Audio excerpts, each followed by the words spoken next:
Assalamualaikum warahmatullahi wabarakatuh. Alhamdulillah, wassalatu wassalamu ala rasulillah.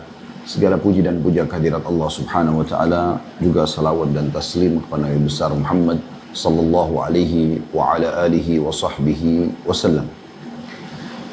Pada hari ini teman-teman sekalian, bukan seperti biasa kita umumnya setiap hari membedah buku atau kitab tertentu. Pada kesempatan ini adalah tema lepas, karena memang di waktu ini kebetulan ada jedah waktu lowong untuk mengisi tema lepas. Dan setelah diberikan beberapa judul oleh teman-teman panitia, maka saya mengambil tema ini. Sebuah kalimat ringkas, padat, dan merupakan fardu ain bagi setiap muslim untuk melakukannya kalau memang dia melanggar. Dan bagi saya, kalimat ini teman-teman, atau kata ini adalah kata kunci keselamatan Anda. Kebahagiaan dunia dan juga akhirat. Sebab utama terbukanya rezeki, sembuhnya penyakit, keluarnya dari segala permasalahan dunia maupun akhirat. Bahkan sebab utama daripada peninggian derajat, baik di dunia maupun di akhirat, yaitu taubat. Ini, saudaraku seiman, adalah tiket paling mahal yang Allah berikan kepada kita. Nabi kita Muhammad SAW, kita akan mulai dengan hadis ini, menyampaikan kepada kita semua bahwasanya beliau mengatakan, ya ayuhan nas, hai sekalian manusia, tubu ilallahi wastaghfiruhu fa inni atubu fil yawmi mi'ata marrah. Bertaubatlah kepada Allah dan beristighfarlah kepadanya, karena sungguhnya aku saja, maksudnya beliau adalah manusia yang telah diampuni dosanya yang telah lalu dan yang akan datang. Beliau maksum.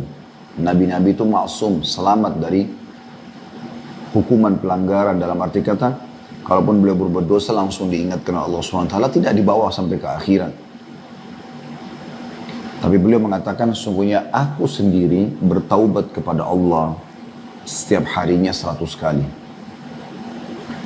Kita akan mulai teman-teman sekalian dengan apa sih makna taubat itu? Taubat sendiri adalah ar-ruju' minadz-dzamb, itu secara etimologi. Kembali dari setelah meninggalkan dosa atau meninggalkan dosa itu sendiri. Dan juga berasal dari kata taba ilallahi yatubu tauban wa taubatan wa mataba. Ini akar kata bahasanya, yaitu orang yang taubat, orang yang kembali. Bimakna anaba wa raja anil ma'siyah ila ta'ah. Dia meninggalkan perbuatan dosa menuju kepada ketaatan. Juga Imam Bukhari menyebutkan, ini semua disebutkan oleh Imam Bukhari dalam sahihnya. Beliau mengatakan at-taubah li'tirafu wan nadamu wal iqla'u wal azmu ala alla yu'awidal insanu maqtarafah. Seseorang dikatakan taubat ketika ia mengakui dosa-dosanya, menyesal, berhenti, dan berusaha untuk tidak mengulangi perbuatan tersebut. Para ulama, teman-teman sekalian, menekankan tentang wajibnya seseorang bertaubat. Dan kalau kita bicara bertaubat, sebenarnya lebih dekat berbicara tentang dosa-dosa besar. Kalau teman-teman mau menanyakan apa itu dosa besar, Ustaz, maka sudah ada insya Allah di playlist YouTube kami di @khalidbasalim_official, ada kajian tentang dosa-dosa besar yang sudah panjang lebar kita paparkan satu persatu dengan dalil-dalilnya. Insya Allah selain daripada itu, berarti dosa-dosa kecil yang butuh taubat nasuha, taubat yang betul-betul diikuti dengan penyesalan, ya. Kemudian berjanji kepada Allah tidak akan mengulanginya dan meninggalkan dosa itu seketika. Sebagaimana Imam Nawawi rahimahullah memastikan syarat taubat ada 3.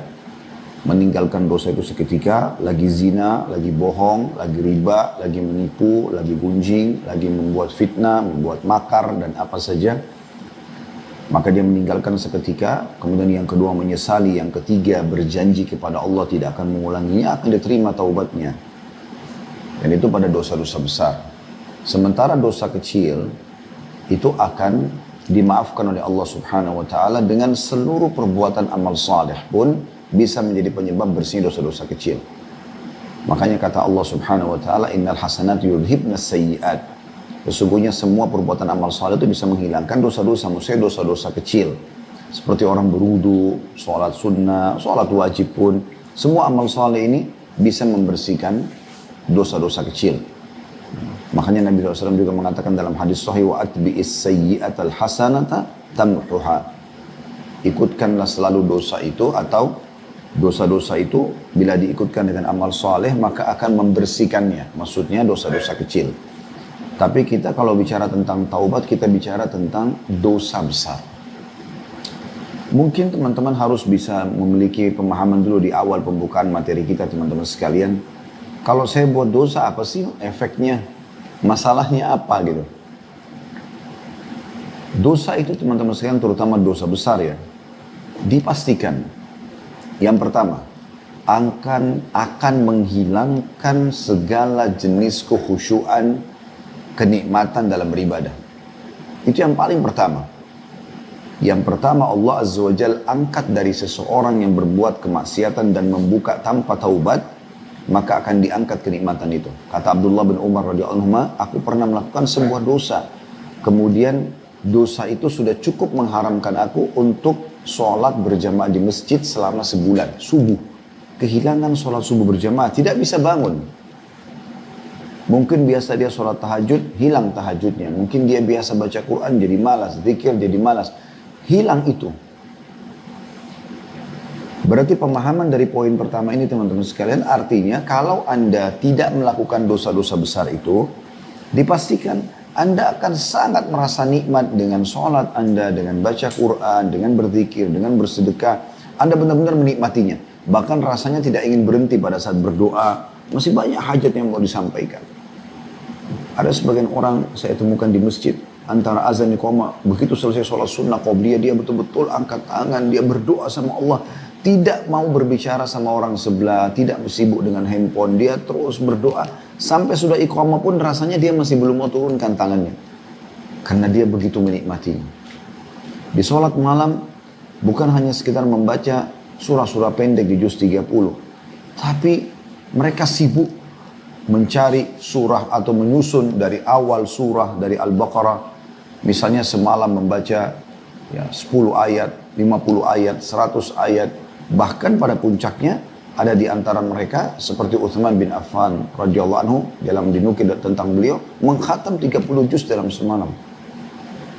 Itu bagaimana bisa terjadi? Kuasa Allah Subhanahu wa taala. Allah memberikan kepada hamba-hambanya yang menjauhi dosa-dosa besar itu dengan kenikmatan ibadah. Artinya kalau dia mengerjakan dosa besar, maka yang pertama hilang adalah poin ini, atau minimal berkurang.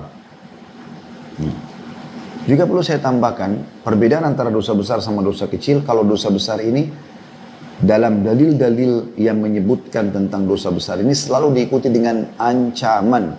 Sebagaimana Imam Dzahabi rahimahullah sebutkan dalam buku beliau Al-Kabair tentang dosa-dosa besar. Beliau mengatakan, dosa-dosa besar itu selalu diikuti dengan ancaman laknat, murka Allah, siksa kubur, siksa neraka, ya. Ini semua berarti dosa-dosa besar. Kalau dosa kecil, larangan tapi tidak diikuti dengan ancaman yang berat seperti itu. Tentu ini ada bahasan tersendiri, teman-teman bisa nonton insya Allah di materi kami tentang dosa-dosa besar. Karena kalau kita tumpukin semua pada kesempatan ini, maka tidak akan cukup 1 jam ke depan. Tapi kita coba akan ringkaskan insya Allah apa solusi terbaik setelah orang berbuat dosa besar itu.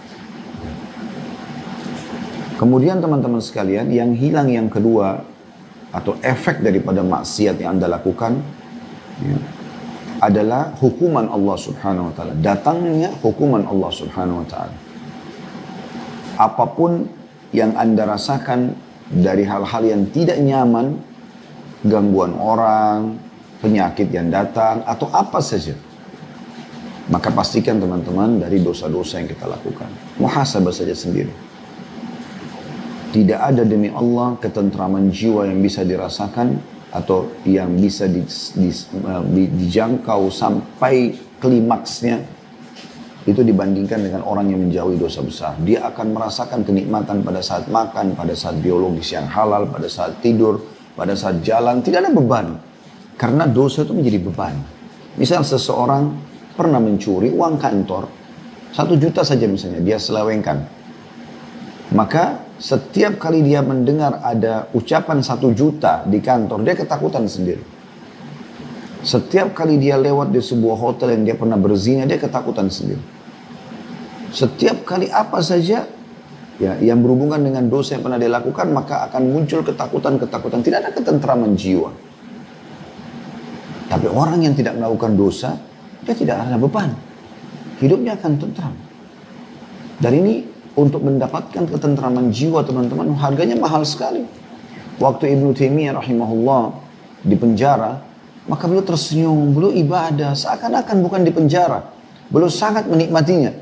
Lalu beliau mengatakan, andai saja orang-orang zalim ini yang telah memenjarakan beliau mengetahui bagaimana ketentraman hati kami dengan keimanan ini, maka mereka akan cemburu dan mereka akan membelah dada-dada kami untuk mencurinya. Mungkin orang-orang zalim itu dulu di atas meja makan yang besar, mereka menikmati terbukanya aurat, perzinahan, minuman keras, segala macam. Tapi teman-teman tidak ada ketentraman jiwa. Dia hanya menikmati sesaat, setelahnya akan datang permasalahan-permasalahan. Sumpah, sedih, mimpi buruk, gangguan-gangguan orang. Tidak ada teman-teman. Orang yang sibuk dengan diskotiknya, dengan khamernya, dengan perzinahan, lalu kemudian dia tidak mengalami masa-masa ini. Kalau Anda pernah lalui ini, Anda pasti akan merasakan. Dan tidak ada orang, subhanallah, kalaupun Anda pernah alami ini, Anda akan merasakan apa yang saya katakan. Pada saat Anda taubat nasuha, kemudian Anda mengikuti proses itu, sudah 1 bulan, 2 bulan, 1 tahun, Anda tetap coba istiqamah, Anda akan rasakan kenikmatan jiwa yang luar biasa. Luar biasa kenikmatan jiwa yang Anda rasakan yang tidak bisa dinilai. Tidak ada dokter manusia yang mampu memberikan itu. Maka dosa ini bisa mendatangkan hukuman. Ada orang yang hukumannya langsung spontan, tabrakan, dan segala macam jenis-jenis yang lainnya. Efek yang ketiga teman-teman sekalian adalah buruknya hubungan dengan makhluk. Karena dengan berbuat dosa, maka akan terjadi hal-hal yang tidak diinginkan. Apalagi kalau dosa itu berhubungan dengan makhluk. Anda mencuri, menggibah, memfitnah, mencaci, memukul, apalah, memanipulasi data, menipu, berkhianat. Maka akan merusak hubungan Anda dengan manusia yang lainnya. Sementara Anda kalau tidak melakukan itu, tidak akan merusak hubungan Anda. Anda baik-baik saja. Ya. Saya pernah berbicara dengan beberapa ikhwah. Kebetulan kami bicara tentang masalah taubat pada saat itu. Maka saya pun sampaikan di pengajian sebagaimana saya jelaskan kepada teman-teman pada saat ini. Saya bilang kalau Anda mau mengetahui, kalau antum ingin mengetahui ya, bagaimana sebenarnya saya sekarang ini benar atau salah. Salah satu contoh sederhananya, bayangkan sekarang kalau Anda meninggal dunia. Kira-kira dengan sikap dan perbuatan Anda sekarang ini, orang akan mengatakan Anda ini soleh, solehah, atau akan mengatakan Anda ini jahat atau fasik, atau ahli maksiat. Kalau Anda sekarang bayangkan Anda meninggal, kemudian orang mengatakan, oh itu orang soleh, oh itu orang solehah. Karena selama Anda hidup, Anda sholat, Anda puasa, Anda mengaji, Anda hadir majelis ilmu, Anda gak pernah punya masalah dengan orang. Orang mungkin ada yang menjelek-jelekkan Anda, tidak memusuhi mereka, tidak membalas keburukan dengan keburukan. Maka pasti orang akan mengatakan, oh itu orang baik. Saya sering dengar itu beberapa orang meninggal dunia, pada saat orang membicarakan, oh si fulan itu baik. Oh si fulan itu Masya Allah akan masuk surga. Si fulan akan begini dan begitu. Dan itu pernah terjadi di zaman Nabi SAW. Ada jenazah lewat lalu para sahabat mengatakan, oh si fulan ini begini dan begitu. Diceritakan tentang kebaikan orang itu. Maka kata Nabi SAW, wajabat terjadi seperti apa yang kalian ucapkan. Karena disebutkan tentang kebaikan-kebaikannya. Dan kalau seandainya Anda meninggal dunia, Anda bayangkan saja pada saat Anda meninggal. Kira-kira orang sekitar Anda menilai Anda baik atau buruk? Kalau ada di antara mereka mungkin yang bisa mengucapkan Alhamdulillah si fulan meninggal dunia. Karena selama ini selalu lisannya tajam, ya, orangnya pelit, ya, misalnya jahat, suka mengganggu. Sebagaimana Nabi SAW mengatakan kalau orang yang syar, orang yang buruk itu, orang yang jahat itu, pada saat dia meninggal, dia sendiri tenang dari perbuatan dosanya, karena kalau dia terus masih hidup, dia akan melakukan perbuatan dosa yang lebih banyak dan lebih berat hukumannya hari kiamat. Dan orang yang ditinggalnya pun lebih tenang. Orang yang ditinggalnya pun lebih tenang. Karena sudah hilang dari keburukan orang ini. Tidak ada ketentraman jiwa teman-teman dalam melakukan dosa. Merusak hubungan Anda. Subhanallah, kita sering temukan kisah-kisah para salafus saleh yang mereka dicaci maki, mereka dihina, mereka segala macam. Mereka nggak pernah balas keburukan dengan keburukan. Akhirnya juga musuh-musuhnya kehabisan peluru istilahnya, karena selalu menggibah dia, mencaci dia, tidak pernah tanggapin.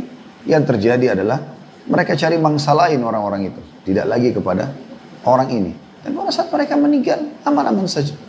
Ada di antara mereka seperti kasus Abu Bakar, Umar radhiyallahu anhuma, yang sudah jelas-jelas ya, mertua Nabi SAW keduanya dijamin masuk surga. Bahkan para sahabat ridwanullah alaihim memberikan kesaksian tentang keduanya, ya, tentang kebaikan. Sudah sering kami mendengarkan kata mereka. Rasulullah SAW mengatakan, aku Abu Bakar dan Umar, aku bersama Abu Bakar dan Umar. Dan pada saat dikubur pun subhanallah, kuasa Allah di dalam ruangan meninggalnya Nabi SAW itu ada Abu Bakar sama Umar. Jadi hidup bersama Nabi SAW, meninggal pun bersama Nabi SAW. Kemuliaan apa yang lebih daripada itu? Allah Subhanahu wa taala menjaga kuburan mereka, ya. Tidak ada satu orang pun yang bisa masuk kuburan tersebut, termasuk Aisyah sendiri radhiyallahu anha, pemilik kamar yang ada kuburan atau rumah pemilik yang ada Nabi SAW, jenazah Nabi SAW tidak bisa dikubur. Umar bin Khattab sempat minta izin, dan akhirnya Aisyah pun mengizinkan pada saat beliau sakit keras, dan akhirnya dikuburkan di situ. Dan Imam Qurtubi rahimahullah menyebutkan beberapa riwayat bahwasanya siapa yang dikubur di sebuah lokasi, maka bisa dipastikan kalau dia terbuat dari komponen tanah yang ada di situ. Maka beliau mengatakan tidak diragukan lagi bahwasanya Abu Bakar sama Umar, ya, termasuk terbuat dari tanah yang dibuat Nabi SAW. Karena bisa di situ. Tapi apa yang terjadi setelah beliau meninggal? Sampai sekarang, ya, orang-orang Syiah banyak mencaci maki, melaknat, bahkan dengan terang-terangan, ya, di hari Asyura mereka mencaci maki dan melaknat, bahkan menganggap itu adalah sebuah ibadah bagi mereka. Pernah di zaman setelah meninggalnya Abu Bakar sama Umar, termasuk meninggalnya Uthman bin Affan, lalu ada sebagian orang yang datang kepada Ummul Mukminin Aisyah radhiyallahu anha dan berkata, kenapa masih ada orang yang berbicara tentang Abu Bakar sama Umar, padahal mereka sudah meninggal? Maka kata Aisyah radhiyallahu anha, saya tidak tahu, kecuali memang Allah ingin menambahkan pahala buat keduanya. Mereka tidak pernah mengenal orang-orang ini, tidak pernah membalas keburukan mereka, apalagi sudah meninggal dunia. Tapi Allah berikan tambahan-tambahan pahala justru dengan masalah seperti itu. Dan subhanallah, dengan taubat nasuha ini teman-teman sekalian, kita akan banyak terbuka program-program baru dalam ibadah yang mungkin kita tidak pernah terfikir sebelumnya. Coba Anda praktikin. Anda taubat nasuha, kemudian Anda jalankan, coba istiqamah. Misal Anda mulai sholat malam, Anda mulai sholat duha, mungkin malam ini cuma 2 rakaat, Anda cuma baca inna atayna wal asr. Anda coba istiqamah sampai seminggu, sebulan anggaplah. Anda akan mulai nanti ada program, ada keinginan untuk membaca surah yang lebih panjang. Ada yang misalnya membaca satu malam yang tadinya cuma membaca beberapa atau surah-surah pendek dengan cuma 2 rakaat, Anda sekarang sudah mulai pindah ke 4 rakaat, 8 rakaat, atau Anda mungkin sudah sempurna ke 11 rakaat, Anda sudah mulai baca per rakaatnya 5 ayat. Nanti akan tiba-tiba bertambah jadi 10, jadi 100 ayat, dan seterusnya. Ya, saya tahu ada orang-orang yang Masya Allah, sholat malamnya bertahap seperti itu, kemudian sekarang sudah bisa membaca setiap malamnya 1000 ayat. Dan 1000 ayat itu berarti dalam kurang lebih 7 hari sudah bisa mengkhatam 30 juz Al-Quran. Bahkan kurang dari itu. Ya. Kalau 1000 ayat itu dibaca pada saat sholat malam, karena mengejar keutamaan hadis Nabi SAW sampai membaca 1000 ayat, dia telah mendapatkan derajat yang tinggi, keutamaan-keutamaan yang banyak. Ya. Itu juga dengan orang yang membaca 100 ayat. Jadi Nabi SAW sebutkan jumlah-jumlahnya, tapi 1000 ayat yang tertinggi. Maka kalau dibaca 1000 ayat itu, sebagian mereka membaca di sholat malam. Dan saya tahu orang ini. Ya. Luar biasa. 1000 itu berarti ayat ada 6000. Dalam Al-Quran ada 6000 sekian ayat. Berarti kalau 1000 ayat per hari, 6 hari sudah 6000, Sisanya beberapa ayat itu diselesaikan di hari ke-7. Setiap 6 atau 7 hari khatam Al-Quran. Terus begitu. Dan itu teman-teman tidak bisa orang yang belum bersih hatinya, belum taubat nasuha, kemudian tiba-tiba bisa melakukan ibadah-ibadah yang tingkat levelnya seperti itu. Kita dengarkan bagaimana pendapat para ulama tentang masalah wajibnya taubat ini. Ibnu Qudamah al-Maqdisi rahimahullah yang meninggal tahun 689, beliau berkata, para ulama telah berijma, sepakat tentang wajibnya taubat. Gak boleh ditunda. Buat dosa pada saat itu, Allah subhanahu wa ta'ala berikan penyesalan dalam hati anda, supaya anda kembali. Allah subhanahu wa ta'ala memberikan rasa takut, khawatir, mungkin bahkan hinaan orang, ya, supaya anda berhenti. Kata beliau, para ulama telah ijma atau sepakat tentang wajibnya taubat. Karena sungguhnya dosa-dosa membinasakan manusia dan menjauhkan manusia dari Allah. Maka wajib segera bertaubat. Nggak ada pilihan dalam masalah itu. Jadi jangan teman-teman setelah berbuat minum-minuman keras, main di karaoke, di diskotik, terus kemudian anda tidur, sumpek, bangun, sedih. Anda tidak tangkap sinyal itu. Malah jalan lagi sama teman-teman lain, tambah lagi dengan zina, kembali lagi khamar, tidak akan menyelesaikan perkara anda. Akan menambah dan menumpuk kesedihan di atas kesedihan, permasalahan di atas permasalahan. Solusi terbaik, ambil ya solusi ini. Bagi anda yang sempat ikut acara kita siang ini, demi Allah, Allah sedang menginginkan kebaikan buat anda. Karena kata para ulama, kalau Allah menginginkan kebaikan bagi seorang hamba, Allah akan memberikan pemahaman kepada dia tentang agama. Juga sebagian ulama, itu ada dalam hadis ya, sebagian ulama menangkap hadis tersebut mengatakan berarti siapapun yang ingin atau yang sempat beristighfar, berarti Allah ingin mengampuni dosanya. Siapapun yang Allah sampaikan kepadanya ilmu agama sehingga dia bisa mempraktikkan dalam hidupnya, baik bertobat dari dosa atau mengerjakan sebuah amal soleh, berarti Allah inginkan kebaikan untuknya. Ini sebuah hal yang luar biasa sebenarnya. Kemudian juga dikatakan oleh Ibnu Qayyim rahimahullah tentang masalah ini, sesungguhnya segera bertaubat kepada Allah dari perbuatan dosa hukumnya adalah wajib dilakukan dengan segera dan tidak boleh ditunda. Gak ada alasan untuk menundanya. Mungkin anda setelah taubat itu anda mati, Allahu a'lam. Ya. Begitu juga Imam Nawawi rahimahullah berkata, para ulama telah sepakat bahwa bertaubat dari seluruh perbuatan maksiat adalah wajib, bukan pilihan. Wajib dilakukan dengan segera dan tidak boleh ditunda. Apakah itu dosa kecil ataupun dosa besar. Siapa di antara kita teman-teman yang luput dari dosa? Nabi Adam alaihissalam, ayah kita, manusia yang pertama diciptakan. Allah SWT menyebutkan dalam Al-Quran tentang pelanggaran yang dilakukan. Tapi dia bertaubat. Begitu juga disebutkan tentang bagaimana Nabi Yunus alaihissalam, walaupun kita tidak boleh mengatakan kita lebih baik daripada Nabi Yunus. Bahkan hampir semua nabi-nabi di hari kiamat nanti tentang yang diambil dari hadis syafaat Nabi SAW atau syafaat kubra ya. Bagaimana Nabi SAW memberikan pertolongan kepada manusia pada saat itu dengan sujud di depan singgasana atau di bawah singgasana Allah Subhanahu Wa Taala sampai Allah mengizinkan Nabi SAW memberikan syafaat atau pertolongan. Semua nabi-nabi umumnya menolak dan menyebutkan masing-masing kesalahan mereka. Walaupun mereka sudah taubat dan Allah Subhanahu Wa Taala menyelamatkan mereka, sebagaimana saya katakan tadi maksum, ya. Tapi para nabi pun melakukan kesalahan, kita pun melakukan kesalahan. Tapi yang benar adalah jangan sampai kesalahan tersebut membuat kita justru makin jadi dan tidak mau kembali kepada Allah Subhanahu Wa Taala. Atau kita kembali mengulang-ulangi, nanti kan kita sebutkan beberapa tingkatan orang yang berbuat dosa atau orang yang bertaubat ya.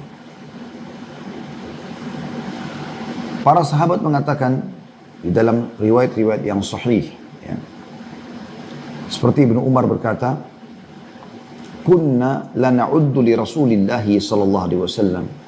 Kami menghitung dari sikap Nabi sallallahu alaihi wasallam fil majlisil wahid, dalam satu majlis sekali duduk sama Nabi SAW, mi'ata marrah, beliau 100 kali mengucapkan. Apa yang diucapkan Nabi SAW 100 kali? Rabbi gfirli wa tub alayya, innaka anta tawwabur rahim. Wahai Tuhanku, ampunilah aku, terimalah taubatku, sesungguhnya engkau maha menerima taubat dan maha pengasih. Nabi Muhammad SAW dalam satu majlisnya 100 kali ucapin itu. Sambil ngobrol, sambil dengan Rabbi ghfirli wa tub alayya innaka antat tawwabur rahim. Beliau ngobrol lagi, beliau ucapin lagi. Sampai Ibnu Umar menghitung. Kalau beliau mengucapkan dalam satu majelis itu sampai 100 kali. Artinya, Nabi SAW beristighfar dalam sehari bisa lebih dari 100 kali. Dan bisa saja makna daripada sabda Nabi SAW tadi yang pertama kita ucapkan atau sampaikan. Yang, aku beristighfar dan bertobat kepada Allah sehari 100 kali. Bisa saja itu ada dalam satu majelis yang dimaksudkan. Karena Abdullah bin Umar ini terkenal dengan sahibut ta'assi. Orang yang sangat ngotot ya, dan ketat sekali ya, dalam mencontohi Nabi SAW. Apa yang Nabi SAW melakukan? Beliau ingin orang yang pertama melakukannya. Rasulullah SAW bersabda teman-teman memotivasi kita untuk taubat. Ya, dalam banyak sabda beliau. Di antaranya kata beliau, Inna Allah yabsutu yadahu bil-layli liyatuba musi'un nahar. Sesungguhnya Allah subhanahu wa ta'ala, maha suci dan maha tinggi, membuka tangannya di malam hari untuk menerima taubat orang yang berbuat dosa di siang hari. Wa yabsutu yadahu bin-nahari liyatuba musi'ul lail.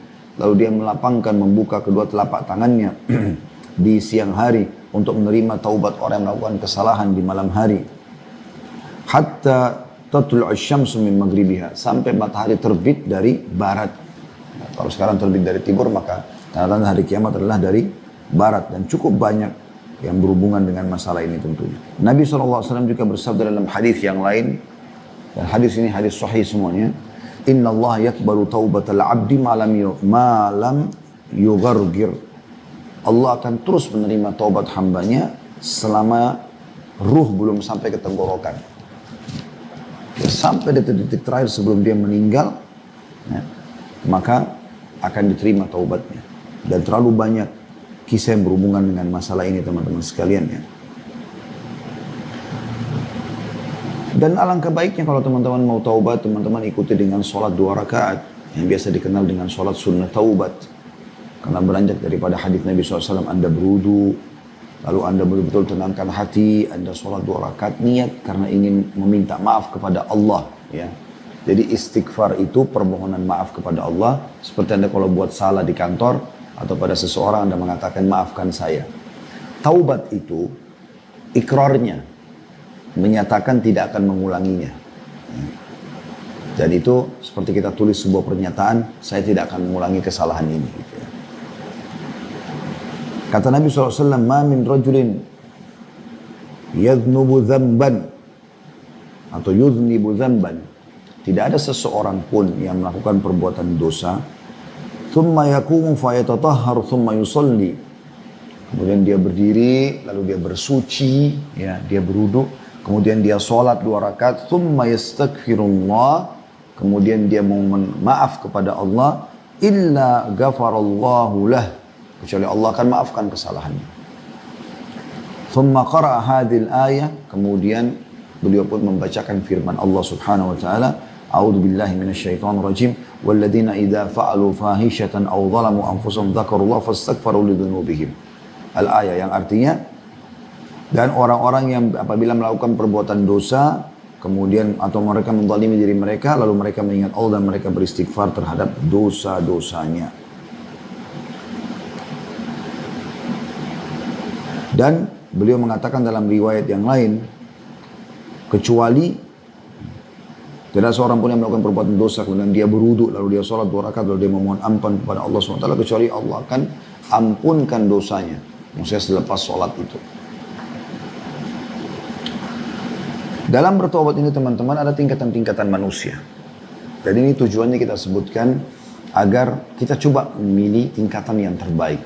Tingkatan yang terbaik dalam taubat. Yang pertama adalah orang yang istiqomah dalam taubatnya hingga akhir hayatnya. Ia tidak punya lagi keinginan untuk mengulangi dosa. Dan ia berusaha membereskan semua urusan yang ia pernah keliru. Apa saja yang dia pernah buat salah, dia perbaikin semua. Kalau antara dia sama Allah SWT dulu dia tidak sholat, dia tidak puasa, dia selesaikan semua. Dia berharap dalam jiwanya bergejolak supaya sebelum dia meninggal, ini semua sudah dia tuntaskan, tidak ada hisabnya hari kiamat. Apabila ada hak-hak manusia di situ, maka dia juga bisa menyelesaikan perkaranya. Jadi dia pun berusaha bukan cuma bertobat seperti ini, tapi dia berusaha untuk tidak terjerumus dalam jenis dosa apapun termasuk dosa kecil. Dia berusaha. Dan orang-orang seperti ini kita temukan selalu sibuk.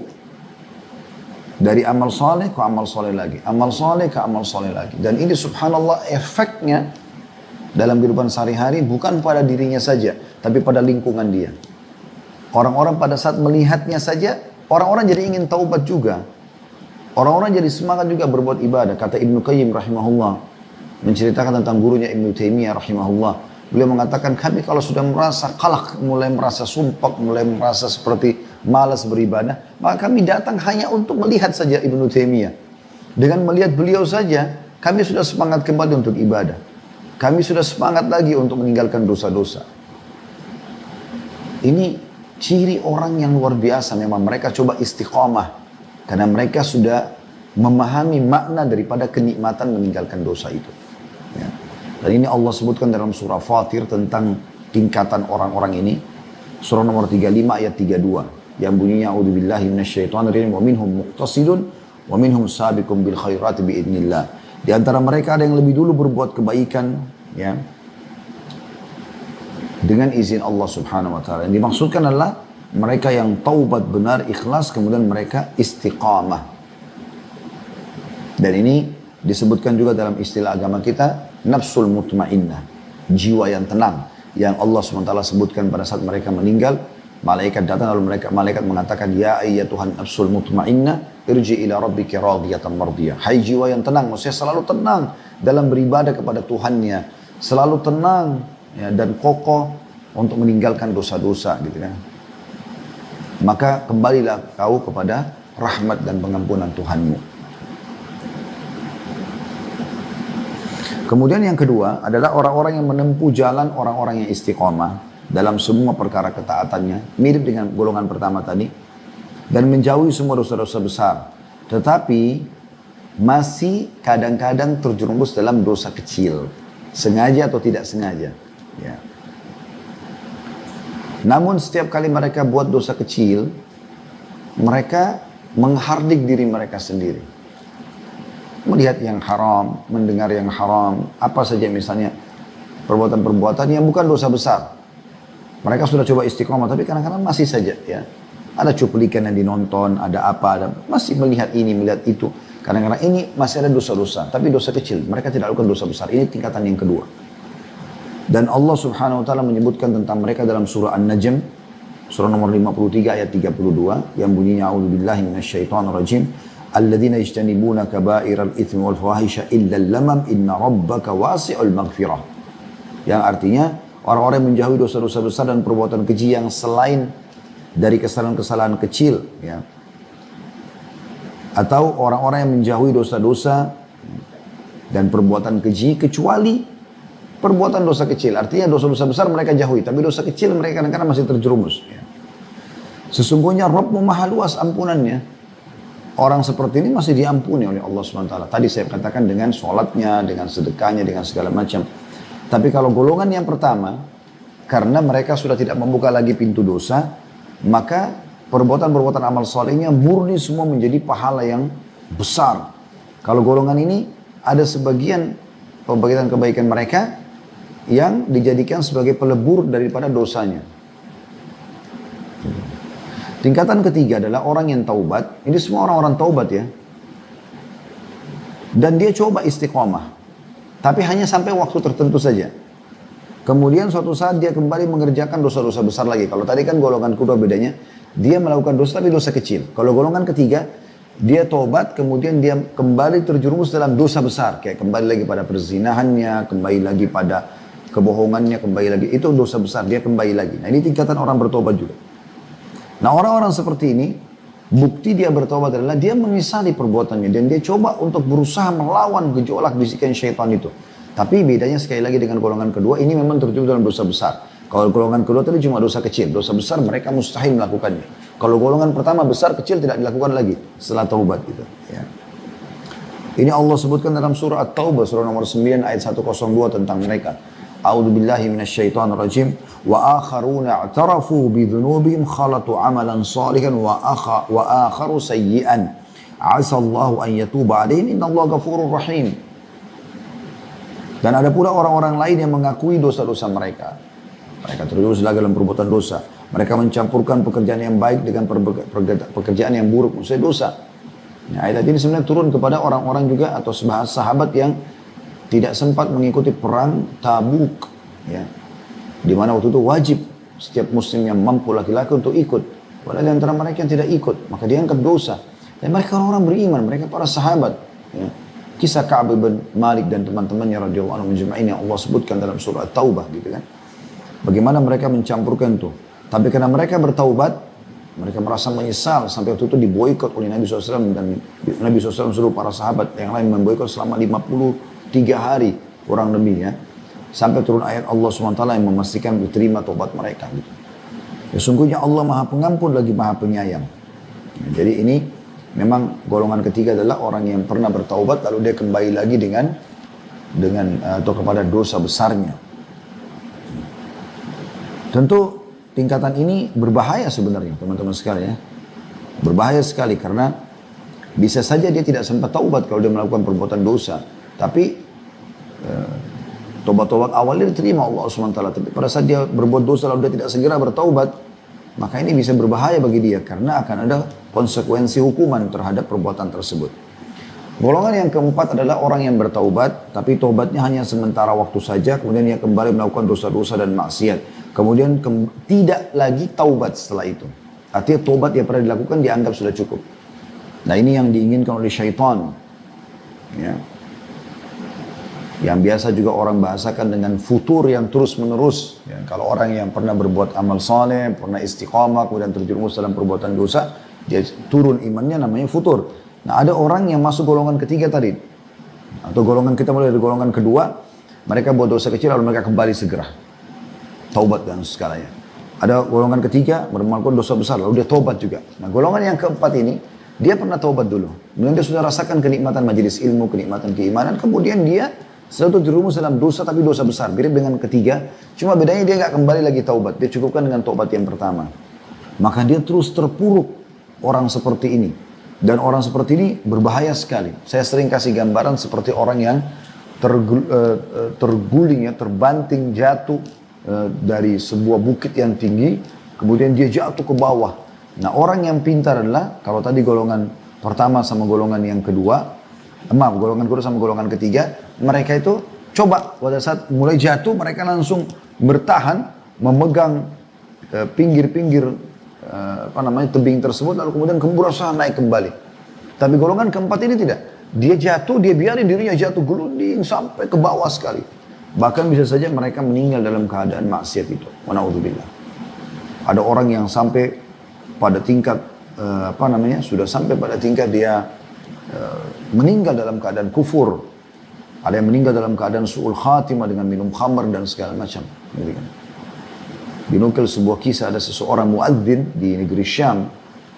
Dia setiap kali azan panggil orang sholat, pahalanya besar. Kemudian satu waktu ada satu tetangga masjid, orang baru pindah, Nasrani, dan memiliki seorang anak gadis yang sangat cantik. Anak perempuan tersebut kena rumah baru, dia coba keluar ke teras, dia ingin lihat situasi di situ. Ternyata dilihat oleh, karena orang Nasraninya, dia tidak pakai hijab segala macam, dan terlihat orang ini cantik. Maka si muadzin tertarik. Pada saat dia tatapkan matanya ke wanita tersebut, wanita juga menatap sambil senyum, dia pikir dia dikasih sinyal, dia berhenti, nggak jadi azan, dia turun ke rumah tetangga tersebut. Kemudian berbicara kalau dia menyukai wanita itu. Dan dia ingin menikahinya. Maka wanita itu mengatakan, saya Nasrani. Nggak mungkin saya menikah sama kamu, kamu Muslim. Kecuali kau pindah agama. Maka dia pun memilih untuk pindah agama. Dan itu para ulama menulis kisah ini tentang su'ul khatimah. Bagaimana orang yang terjerumus dalam satu perbuatan dosa yang akhirnya membuat dia tidak sempat taubat. Maka dia tinggalkan pekerjaan azan di hari yang sama. Diterima lamarannya karena dia murtad dari agama Islam.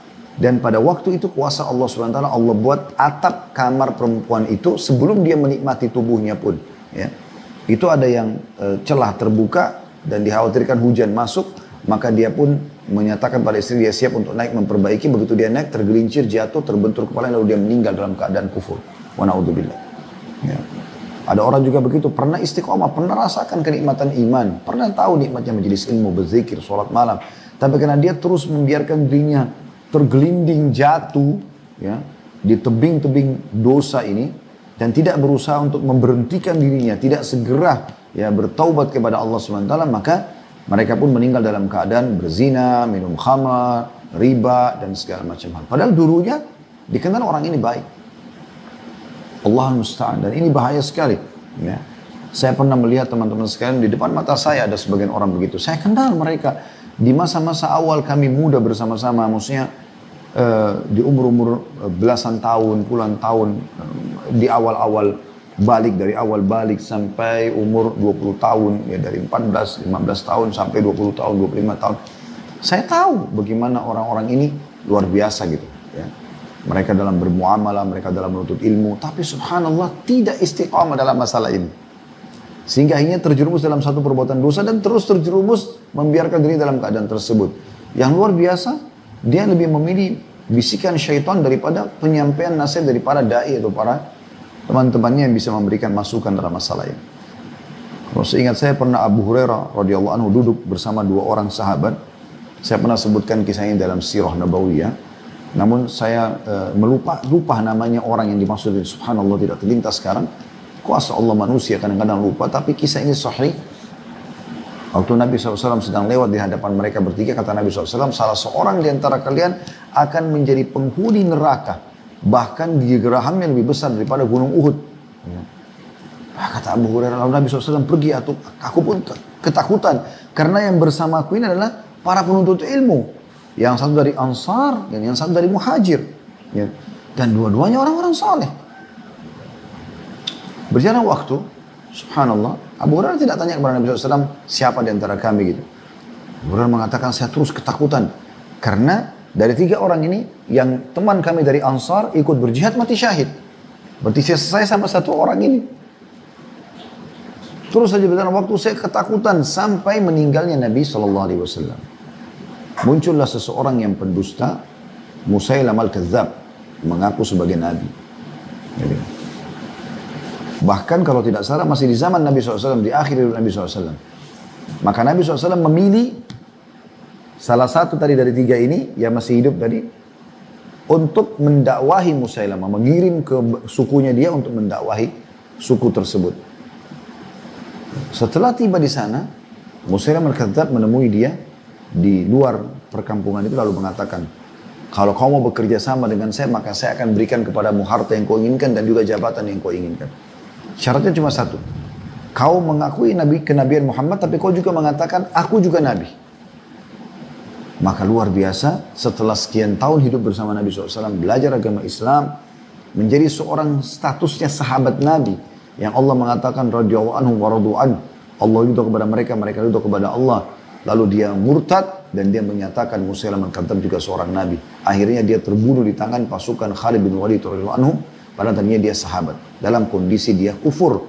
Ya, dia mengakui ada Nabi setelah Nabi Muhammad sallallahu alaihi wasallam. Kata Abu Hurairah, maka saya sudah merasa tenang karena ternyata orang ini yang dimaksud oleh Nabi alaihi salatu wassalam. Jadi itu efek-efek daripada dosa, teman-teman sekalian. Baik, sekarang kita perkuat bahasan kita dengan kalau saya taubat, apa yang saya dapatkan? Keutamaannya. Dan sering saya bahasakan teman-teman sekalian, ya, kalau orang yang bertaubat, orang yang mau mengerjakan sebuah ibadah, apapun itu sifatnya, Anda coba baca keutamaannya, fadilahnya, karena itu adalah motivator terbesar buat kita agar kita selalu semangat dan istiqomah mengerjakannya. Seperti kalau mau sholat malam, baca tentang keutamaan sholat malam, mau sedekah, baca keutamaan sedekah, mau baca Quran, baca keutamaan Al-Quran. Dan sekarang kita punya handphone kita. Ya, ada Google yang membantu kita dengan izin Allah Subhanahu wa taala, kita bisa ketik tentang apa saja kita bisa tahu. Perpustakaan berjalan. Keutamaan sedekah, keutamaan sholat malam, keutamaan baca Quran, keutamaan bakti sama orang tua, keutamaan menjenguk orang sakit, keutamaan ini dan itu. Semuanya kita bisa baca. Baca aja 5-10 menit. Ya. Apalagi kalau Anda ada waktu, Anda luangkan seperti sekarang, Anda dengarkan pengajian. Kalau Anda ikhlas niatnya, saya yakin ini akan berbekas dalam hati Anda. Dengan izin Allah SWT. Bukan karena saya. Bukan yang menyampaikan, tapi Allah SWT menginginkan kebaikan buat Anda. Sebagaimana juga saya merasa saya mendapatkan manfaat, gitu kan? Maka baca keutamaannya. Sebagaimana juga kalau kita mau meninggalkan satu perbuatan dosa, maka baca ancamannya. Tulis di Google hukuman riba. Ya. Ancaman pemakan riba, ancaman pencuri, ancaman pegunjing, ancaman pemfitnah, ancaman menipu, baca. Itu akan membuat kita terem. Wahyu akan berbicara dengan hati manusia untuk meninggalkan. Oh ternyata nanti disiksa kubur ya, nanti kena laknat ya, nanti indah itu. Anda akan tinggalkan itu. Baik, tobat ini punya banyak manfaat teman-teman. Kita mulai dengan hadis yang sahih di mana Nabi SAW bersabda, "At-taibu minadz-dzambi kaman la dzamba lahu."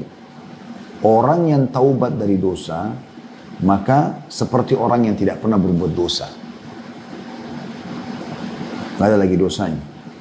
Subhanallah, salah satu sahabat yang cerdas sekali adalah Amr bin As radhiyallahu anhu.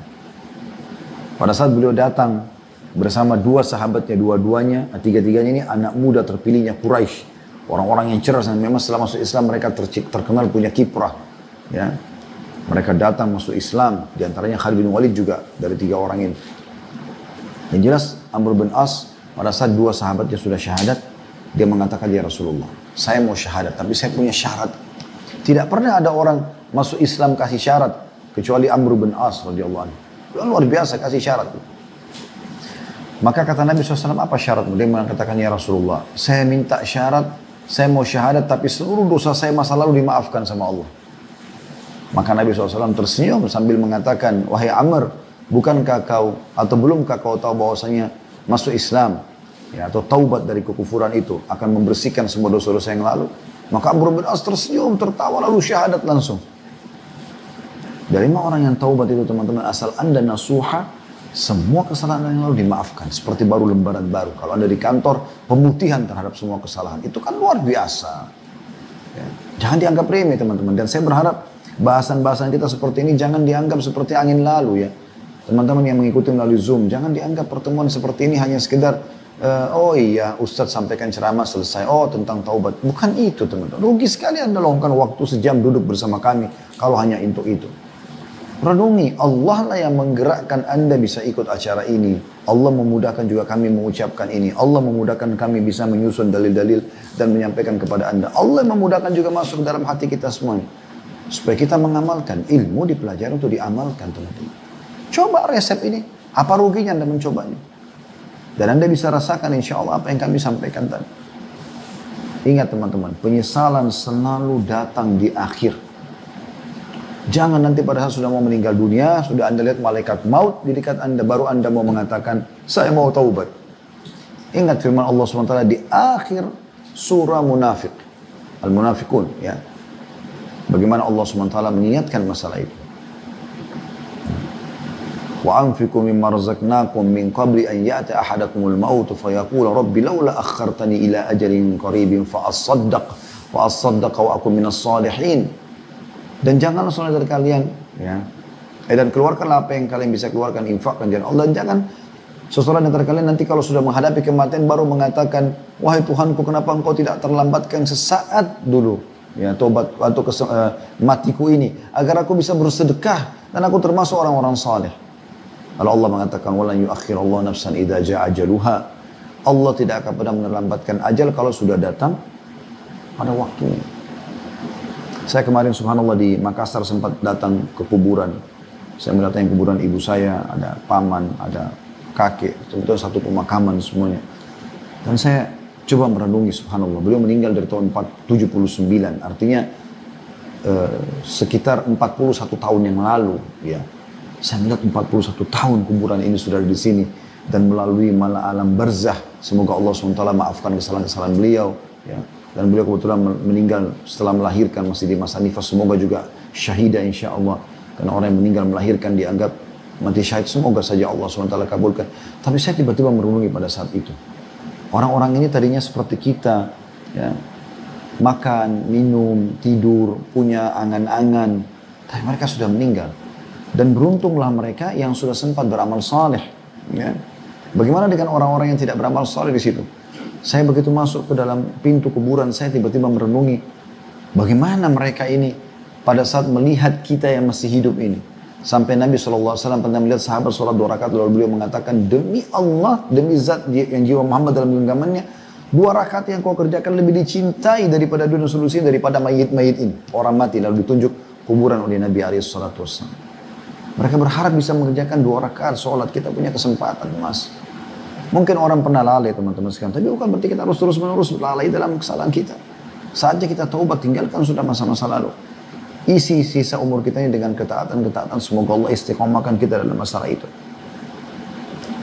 Dan kalau Anda taubat nasuha dan Anda coba menjadi golongan yang pertama, ini penting sekali ya, tingkatan taubat tadi. Anda taubat nasuha, lalu Anda lahirkan kebencian ya, terhadap dosa-dosa tersebut sehingga tidak mau lagi melakukannya, maka perhatikan apa kata Allah Subhanahu wa taala. Bukan hanya sekedar dimaafkan dosa. Renungi ayat ini surah Al-Furqan, surah nomor 25 ayat 70. A'udzu billahi minasyaitonir rajim. Illa man taba wa amana wa amila amalan salihah. Orang-orang yang taubat, beriman kepada Allah, lalu sibuk terus beramal saleh, dari amal saleh ke amal saleh yang lain. Apa manfaatnya? Faulaika yubaddilullahu sayyi'atim hasanat. Allah akan ganti dosa-dosa mereka menjadi pahala. Wa kana Allahu ghafurur rahim. Dan Allah Maha Pengampun lagi Maha Pengasih. Luar biasa. Dosa yang kita kerjakan 10 tahun, 20 tahun, 30 tahun, mungkin Anda yang sekarang yang sudah 10, 70 tahun, 60 tahun atau maaf, 50 tahun Anda berbuat dosa misalnya. Allah ganti semua itu menjadi pahala. Hanya karena Anda tobat nasuha, ini luar biasa. Karunia yang luar biasa gitu. Maka salah satu yang perlu kita jadikan sebagai doa kita teman-teman adalah Allahumma baddil jami' sayyiati hasanat. Atau bahasa Indonesia, ya Allah gantikanlah dosa-dosaku menjadi pahala. Bukan hanya sekedar kita minta dimaafkan, tapi minta agar Allah dengan kemahamurahannya justru menggantikan dengan pahala. Itu penting sekali. Jadi yang pertama manfaat Anda dapatkan kalau Anda sedang taubat adalah dibersihkan semua kesalahan Anda yang lalu. Bahkan bisa digantikan menjadi pahala.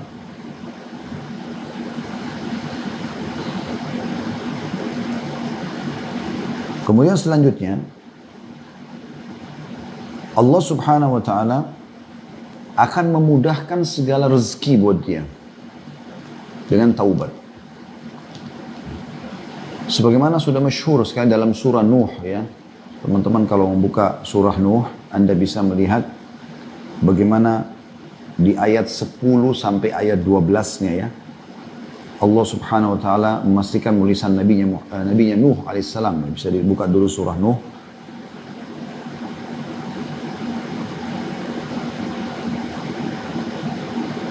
Saya juga lagi akan buka ya.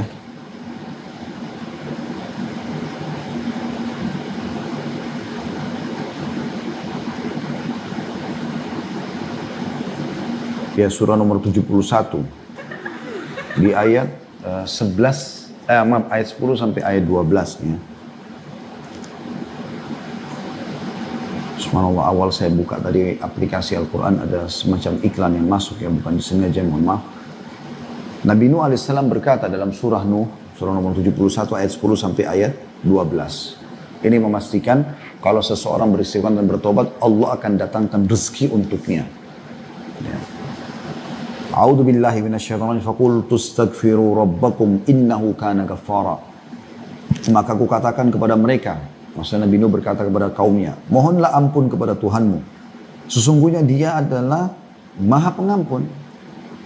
Kemudian di ayat 11-nya, yursilis sama'a 'alaikum midrara. Maka niscaya Dia akan mengirimkan hujan kepadamu dengan lebat. Ayat 12-nya, wa yumditkum bi amwalin wa banin wa yaj'al lakum jannatin wa yaj'al lakum anhara, dan Dia akan membanyakkan harta dan anak-anakmu dan mengadakan untukmu kebun-kebun dan mengadakan pula di dalamnya sungai-sungai. Kata sebagian ulama tentang masalah hujan yang lebat, artinya maksudnya hujan bukan hujan yang mendatangkan banjir, tapi dengan turunnya hujan, hilangnya musim kemarau, maka tumbuh-tumbuhan akan hidup ya. Manusia tidak akan kekurangan air ya. Juga hewan-hewan akan hidup. Air itu menjadi penyebab hidupnya segala sesuatu. Kata Allah SWT, wa ja'alna minal ma'i kulla syai'in hayy. Kami jadikan dari air segala sesuatu bisa hidup, gitu kan. Kemudian juga Allah memastikan di sini akan memperbanyak harta. Wa yumditkum. Mad artinya memperbanyak. Baca terjemahnya di situ, dan membanyakkan. Jadi bukan mengadakan, bukan memberikan, membanyakkan, kaya raya dan juga keturunan. Bagi orang yang mandul, punya keturunan, bisa memperbanyak. Salah satu resepnya adalah bertaubat, istighfar kepada Allah SWT. Bukan cuma itu, dan Allah jadikan untuk kalian kebun-kebun yang lebat, buah-buahannya hasil panen. Kalau Anda perusahaan juga laba. Dan akan memberikan sungai-sungai buat kalian. Maksudnya sungai-sungai mengalir kalaupun ada di kebun-kebun itu. Artinya manfaat-manfaat yang Allah SWT akan berikan. Dan banyak sekali hal-hal yang seperti ini yang dijelaskan dalam ayat-ayat Al-Quran. Begitu juga dengan perkataan Nabi Hud AS kepada kaumnya akan memberikan kekuatan di atas kekuatan kalian dengan bertaubat. Dan seterusnya. Ya. Sekian banyak cara-cara atau manfaat-manfaat yang diberikan oleh Allah Subhanahu wa Ta'ala. Jadi kalau Anda sudah dihapuskan dosanya, kemudian juga Anda akan diberikan rezeki setelah taubat. Lalu Anda mau apa lagi? Puncaknya yang ketiga adalah Anda akan masuk surga. Karena orang yang taubat tidak ada dosanya sebagaimana poin pertama. Dan Allah memastikan berarti dia meninggal. Kalau dia meninggal dalam keadaan taubat itu, maka dipastikan dia akan meninggal dalam keadaan baik. Berarti kan dia akan masuk ke dalam surga. Dan kata Nabi SAW, ala inna sil'atallahi ghalin, ala inna sil'atallahi al-jannah. Ketahuilah adalah barang balasannya Allah adalah sesuatu yang mahal. Dan barang balasannya Allah adalah surga.